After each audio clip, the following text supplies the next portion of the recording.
Hi, I'm back with Uthando Nes'thembu, and the girls, they're fighting. In the last 6 episodes, we've seen a shift in allegiance. All I can say right now is how the 10 tables. On the red side is Mseleku and MaChele, and on the blue side is MaKhumalo, MaNgwabe, and MaYeni. The newest addition obviously is MaKhumalo, and people are confused about where all of this resolve, all of this insistence on not even saying no but questioning is coming from.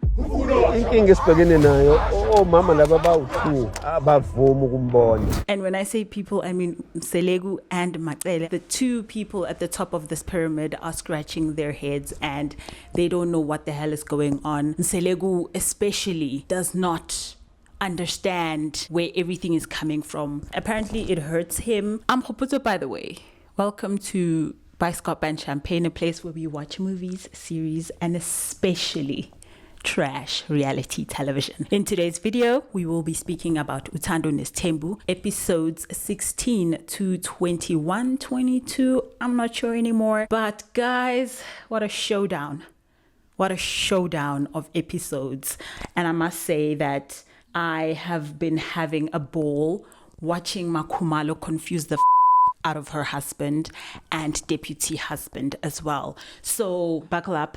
Today I'm going to have many a theory. If you don't know what I'm talking about, Uthando Nes'thembu is a South African reality show that follows the lives of polygamist Mseleku and his now 5 wives and children. It's been on our television screens for 8 years now. And guys, Ziyashuba, wives are leaving. It's kinda just a lot. And I love it. I am here for every single second of it. And before we begin, I must mention Z, a friend of mine. We've been chopping it up about this show. We've been asking ourselves which of the wives are going to leave Mseleku. I'm going to put her TikTok handle in the description box and also up on screen so you guys can see it. Please go there. Go watch her content. Her insights are so interesting. She does a MaYeni yap. Guys, you need to get on the bandwagon and quickly. I hope she also comes through onto this platform as well so we can have a lot of fun. But right now we're in cahoots on different platforms. We've had a lot of conversations around this. Some of the theories that I will be talking about today, we have talked about in private. The first thing we're going to talk about is how MaChele has been throwing her status around and how it is a classic marker of insecurity. Obviously, she took pointers from her husband, but that is not the point here. What she has said is, and I quote, "I don't want to remind people how they got into the Mseleku family in the first place." Indlela abantu babekhuluma ngayo is like nalento number 5 manje engazuthi eyami akuseyona eyami ngizoyithatha ngifake ephaketheni. This is after she was grilled at the welcoming ceremony / Thanksgiving mishmash event that was happening in episodes 16, 17, and I think also 18, and especially during the meeting after the fact. Kusho ukuthi kahle kahle mina ikuplanile naqeda ukuthi kuzoba nomcimbi bese introduce number 5. Of course they did. Of course they knew. So abantu kusho ukuthi ababe izilima kulento. Ithini ehlelana. Yeah.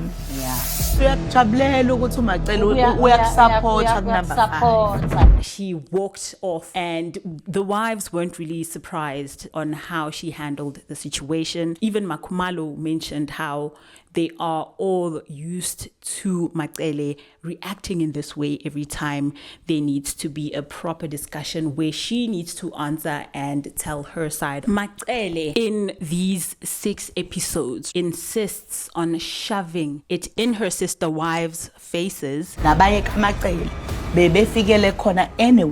especially in MaYeni's face that she is the matriarch, the first to be married to Mseleku whenever she feels put on the spot. She sort of like whips it out to shut everybody up and also remind herself and also remind them of her position and how high up she is in the pyramid of this particular polygamist system. She lords her position over MaYeni, especially because she is insecure about MaYeni's position in Mseleku's heart as his first true love. She becomes territorial of her husband and Mzumbe, the Mseleku homestead, and the reasons behind why she is not living on the premises at present. Remember, she is living in Sea Park. She was moved out by her husband because she is the first wife, and whatever she wants, in a sense, she gets because he needs to keep her happy enough for her to continue to support him in the addition of new wives. She insists that she will have two homes, the one in Sea Park and another that she is still to build in the rural areas. At the same time, she understands that Mseleku, in this way, in him moving her out and giving her what she wants, essentially, he is in a way compensating her for what she has done so far in allowing all of the wives that have come after her to even be in the family.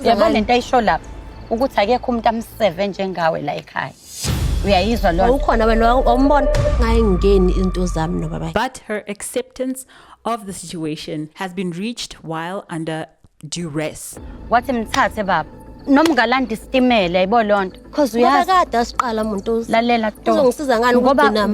me, that says MaChele has finally, after 20 years, put together that her marriage is a farce that she has to keep up, that she is the only one responsible for her own happiness. And MaChele, in this way, has found things to love in order to stay content in her marriage, just like Portia Featherington in Bridgerton. How did you endure 22 years of marriage without love?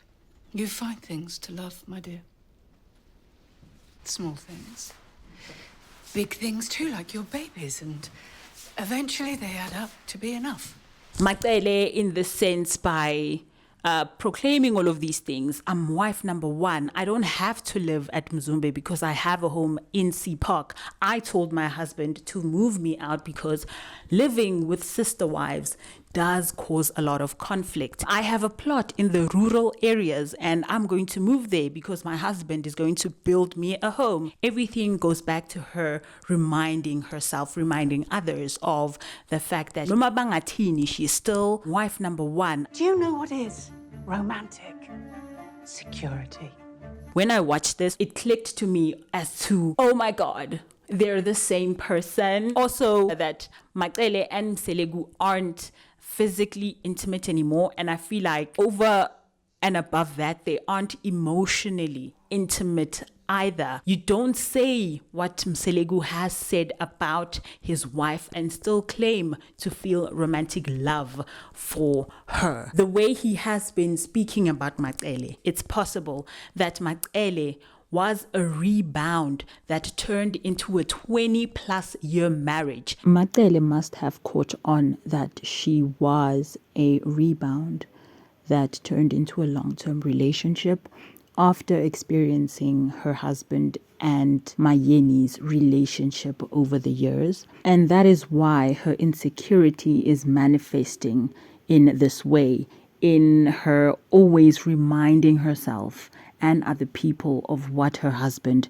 has done for her because of her status as wife number one. The fact that he has openly spoken about him and her not being intimate physically anymore shows they, in a sense, are roommates who are raising kids. Their marriage is literally likened to them having this contract where she is this helper, this deputy husband that needs to discipline all of the wives and make sure to be the first to say, I am on your side about taking another wife and I won't change my stance no matter what. They are in cahoots in growing the family legacy, in making sure that the number of kids that Mseleku has in his head is reached within a set number of years. Sometimes it is about security. MaChele has realized that her husband thinks she is too old, and if he thinks that, what are the other men thinking? And she is, in a sense, afraid of the unknown, and she has decided to stay put and find things to love so that she can remain content in this marriage that she has been sharing with South Africa. After Mseleku's health scare, he seems to be more in touch with his emotions, and that's a really good thing. Kudos to him, until he whips it out as a manipulation tactic to get what he wants, which is his wives to shut the up and not talk about the fact that he put two ceremonies together that were not supposed to be together in the first place. And obviously his crocodile tears work when the cameras are around. For me, I'm seeing an end game on Mseleku's side, in the sense of, by crying in front of them cameras, he's saying, look at them guys. Look at them harass me. I am so sick. Look at the abuse I am going through on a daily basis. I go through this every day. Woe is me. I'm the victim, and these are the sharks. I'm just a man, and I just trying. I'm getting by, but look at what I am dealing with.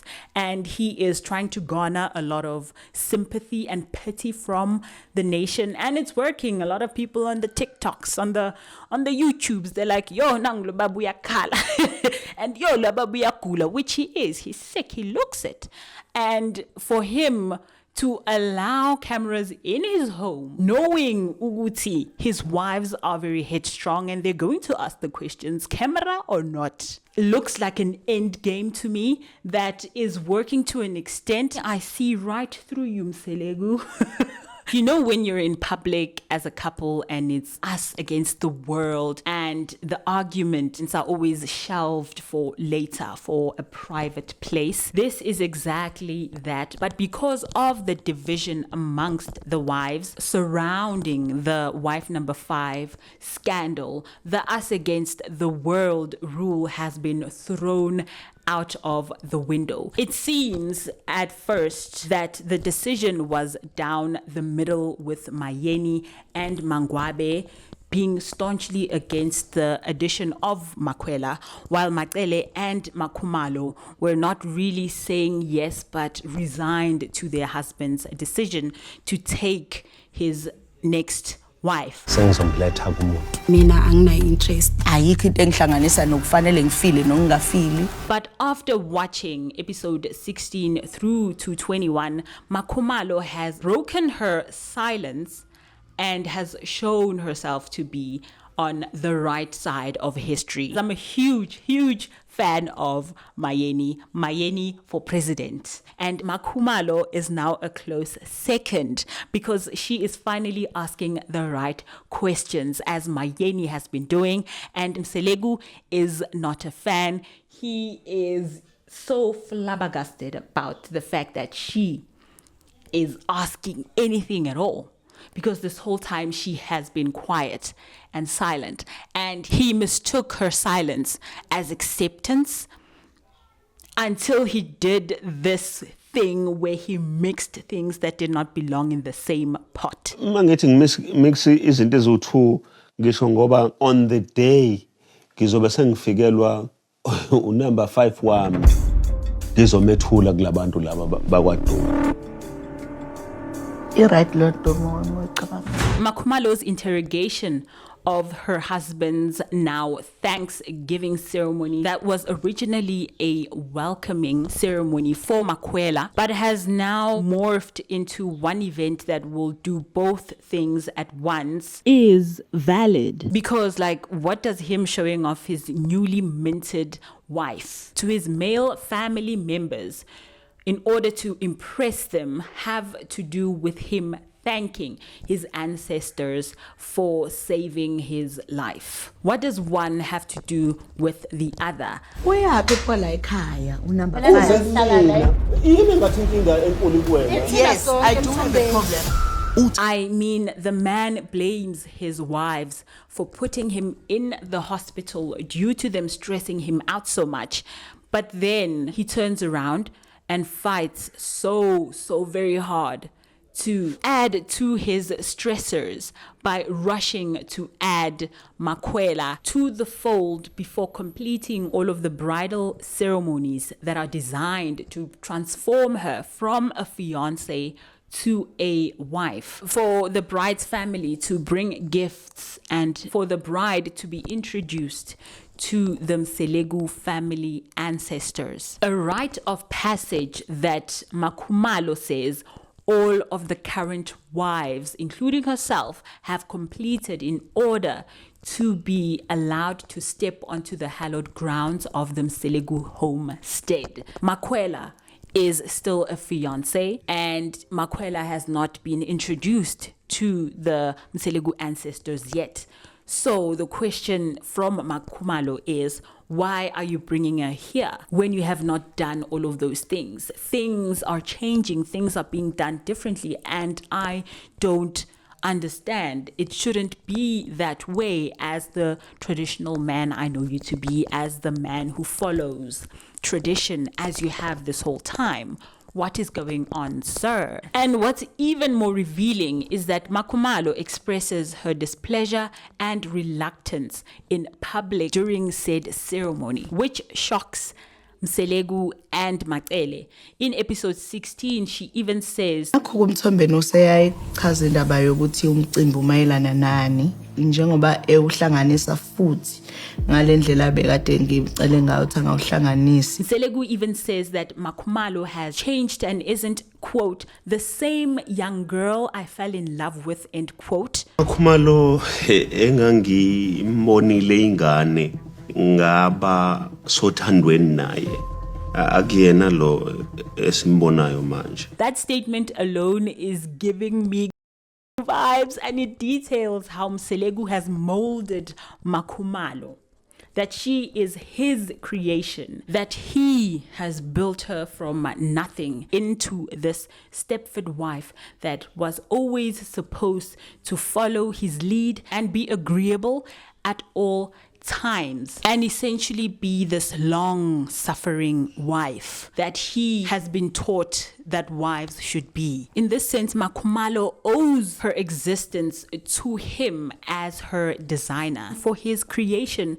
to defy him is blasphemous, and likened to her being what Mseleku terms as, quote-unquote, in front of him, as if she has replaced him as the head of the family. And it really looks as if Mseleku is most triggered by her new stance. I would even wager to say that he is afraid of MaKhumalo's stance at the moment.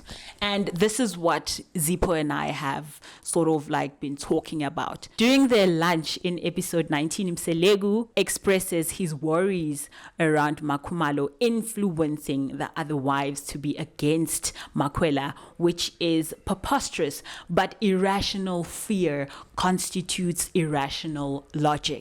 Another crucial piece of information that makes me posit that Mseleku is afraid of MaKhumalo's revolt against the family is that he explicitly says that MaKhumalo is the only wife he deigns special enough to be given a chance to, in a way, be in proximity to his power as the husband. Because, and I quote, her not having children is putting her at a disadvantage. This tells me that he views MaKhumalo as an equal and thus has been entrusting her with major chunks of the businesses that keep the Mseleku family financially afloat. Remember, she has been given the responsibility to pay the collective family's car insurance and who knows whatever else she is paying for so that that family can be financially stable. And due to her controlling where some of the money goes,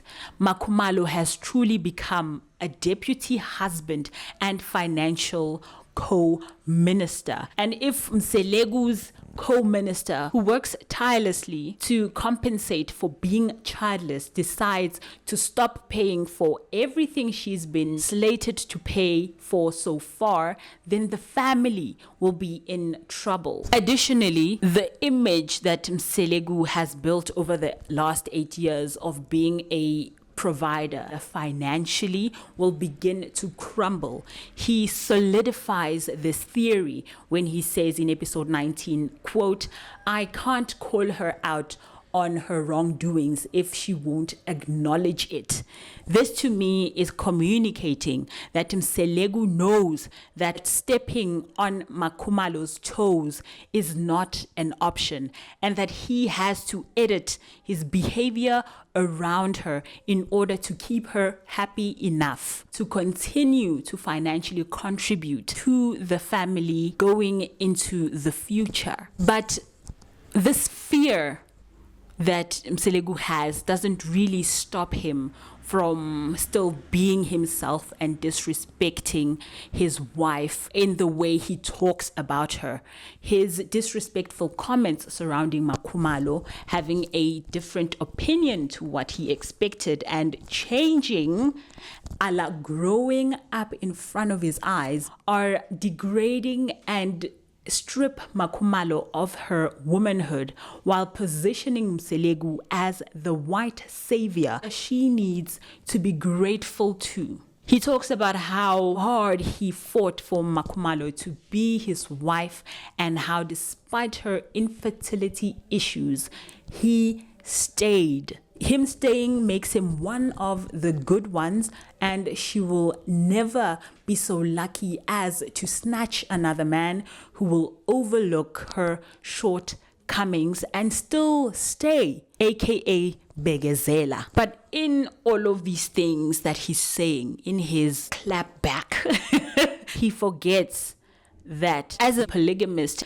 he can afford to Begezela and also take one for the team without emotionally meeting MaKhumalo where she is in terms of the pain she feels around her involuntary childlessness. That her being married, even though she doesn't have children yet, makes her valuable in the eyes of society and God. And this grand idea that marriage and kids are an achievement is proudly brought to you by institutionalized religion. The game is rigged to make women internalize these ideas so that men can in turn use it against us to control our behavior and decisions. This idea that comes from the Bible, that comes from these teachings, are weaponized by men to instill shame and ultimately making women who subscribe to this ideology to submit so that they can stay in said marriage and in turn remain valuable. In Mselegu's mind, MaKhumalo is operating at a disadvantage because she desperately wants to be viewed by society and other men as valuable, despite having not yet birthed any children within her marriage. And he is right to think that she knows how the cookie crumbles for unmarried women, just as Kate Sharma did in the 1800s. The world is not exactly welcoming to an unmarried woman. There seems to be no place in society for us except at the edge of things. Yes, guys, Bridgerton is a fantasy world, but in the 1800s, these ideas were as strong as they are today. MaKhumalo knows that her being a missus protects her from many things, most of which is being ridiculed for not having any biological children yet, even after so many years of marriage. She could be the first Black South African woman to go to space, and still, after coming back, the only thing that will matter to society is if she is married and if she has children. And to know that she is at Mselegu's mercy in this way makes her cling to her marital status even stronger. She may fear the alternative. But everyone tells me it is fate worse than death to end up a spinster. Firstly, because she is seen as a person who is infertile, even though she's explained many times that she has gotten pregnant before. Her ovaries still produce eggs, so she's looking into IVF. Secondly, MaKhumalo was taught by her parents and Mseleku that her entire worth is directly connected to these two things. And if she achieves them, she will be inducted into the club of womanhood. And just like MaCELE, MaKhumalo is also quote unquote trapped. She is choosing to stay married so that she can at least have one of those things that are said to be the achievement of a woman's entire life. And if she does overstep, she may lose it all. She may lose what she was to think is the only man that would ever even marry her despite her diagnosis. And because of these reasons, I think that MaKhumalo and MaCELE are stuck. On one hand, MaKhumalo is afraid that if she does leave, which other man is going to take her on as this burden, as this woman who can't even, birth children naturally. And on MaCELE's side, her thinking is that, okay, I've realized that this man really does not romantically care for me. So I'm going to find all of these other reasons, and they will add up to being enough so that I can be content enough to stay in the marriage. She might even think that her youth has been used up and no one is looking to take on an older wife who already has so many children. So it's better for her to stay. So in that way, they share the same life, even though the reasoning is so different, but the reasoning is still based on institutionalized religion, on how patriarchy has just instilled all of these ideas in them to make them comply, to make them think that they are not worthy outside of this achievement or that, outside of marriage and having those babies. And guys, we are here. This is where we are right now when it comes to Uthando Nes'thembu. Mseleku is one wife down as MaNgwabe prepares their kids for their parents' separation. She is the perfect example, in my opinion, of a person who detests repeating themselves and only moves in silence. And now she is actually walking away. I wonder who's next between MaYeni, who is staying because of love, and MaKhumalo, who grew up in her marriage. And I feel like we are watching the downfall of the Mseleku family in 4K. And guys, between me and you, I can't wait for the tell-all specials on Netflix and Showmax. As I said in my first video, I did say by the end of the decade, this man is going to be left with 2 wives. Now is the question whether it's going to be MaKhumalo or MaYeni. MaYeni is right now in counseling. She is healing up. She's healing up. And MaKhumalo has grown as a person. She is showing signs of the that Mseleku has instilled within her. Now Mseleku is shocked to see that she has changed. She's not the same creation that he was molding all of these years. MaYeni, I feel like, is still the same person. She was just traumatized by her husband's actions, that she had to go to therapy. And I hope nobody takes this wrong, but thank God for the bullying that happened at her workplace, because she wouldn't be where she is right now. Healing. Yes, it's slower than a lot of people want, but she's healing at her own pace. MaYeni for president. Whether she leaves or stays, she will still be healed, and I love that for her. Guys, that's the end of the video. Thank you so much for watching. Thank you so much for subscribing. Guys, we're on the road to 500 subscribers. I can't believe that. Thank you so much to all of my subscribers. Thank you so much to all the people who are watching. If you have not yet subscribed, please do. It's free. And guys, this is your mother Bioskop signing out. Ciao.